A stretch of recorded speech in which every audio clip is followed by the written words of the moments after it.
ಆತ್ಮೀಯ ವೀಕ್ಷಕ ಬಂಧುಗಳೇ ನಮಸ್ಕಾರ. ನಾನು ನಿಮ್ಮ ಲಕ್ಷ್ಮಣ ಬಾರಿಕೆರ. ಓಕೆ ನ್ಯೂಸ್ ಚಾನಲ್ಗೆ ಸ್ವಾಗತ ಸುಸ್ವಾಗತ.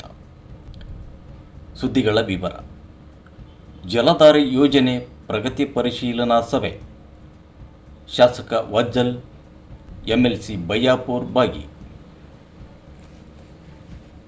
ರಾಯಚೂರು ಜಿಲ್ಲೆಯ ಬಹುಗ್ರಾಮ ಕುಡಿಯುವ ನೀರಿನ ಯೋಜನೆ ಜಲಜೀವನ್ ಮಿಷನ್ ಯೋಜನೆಯ ಪ್ರಗತಿ ಪರಿಶೀಲನಾ ಸಭೆಯಲ್ಲಿ ಶಾಸಕ ಮಾನಪ್ಪ ವಜ್ಜಲ್ ಹಾಗೂ MLC ಶರಣಗೌಡ ಪಾಟೀಲ್ ಬಯ್ಯಾಪುರ್ ಭಾಗಿಯಾಗಿ ಕಾಮಗಾರಿ ತ್ವರಿತಗತಿಯಲ್ಲಿ ಮುಗಿಸಲು ಸೂಚಿಸಿದರು.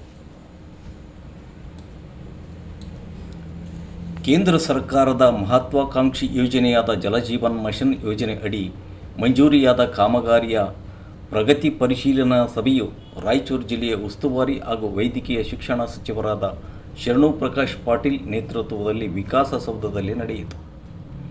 ಈಗಾಗಲೇ ಕಾಮಗಾರಿಯು ಪ್ರಗತಿಯಲ್ಲಿದ್ದು, ಗುತ್ತಿಗೆದಾರರು ಕಾಮಗಾರಿಯನ್ನು ಕಾಲಾವಧಿಯೊಳಗೆ ಪೂರ್ಣಗೊಳಿಸಬೇಕು, ಗುಣಮಟ್ಟದ ಕಾಮಗಾರಿಯನ್ನು ಮಾಡಬೇಕು, ಶೀಘ್ರವೇ ಕಾಮಗಾರಿ ಮಾಡಿ ಜನರ ಮನೆ ಬಾಗಿಲಿಗೆ ನೀರು ತಲುಪಿಸಬೇಕು ಎಂದು ಶಾಸಕರಾದ ಮಾನಪ್ಪ ವಜ್ಜಲ್ ಹಾಗೂ MLC ಶರಣಗೌಡ ಪಾಟೀಲ್ ಬಯ್ಯಾಪುರ್ ಸಚಿವರನ್ನು ಒತ್ತಾಯಿಸಿದರು. ಈ ಸಂದರ್ಭದಲ್ಲಿ ಶಾಸಕರಾದ ಶಿವರಾಜ್ ಪಾಟೀಲ್, ಕೆ ಕರಿಯಮ್ಮ ನಾಯಕ್, ಇಲಾಖೆಯ ಅಧಿಕಾರಿಗಳು ಸೇರಿದಂತೆ ಇದ್ದರು. ಸದಾ ಓಕೆ ನ್ಯೂಸ್ ವೀಕ್ಷಿಸಿ, ಪ್ರೋತ್ಸಾಹಿಸಿ. ಧನ್ಯವಾದಗಳು.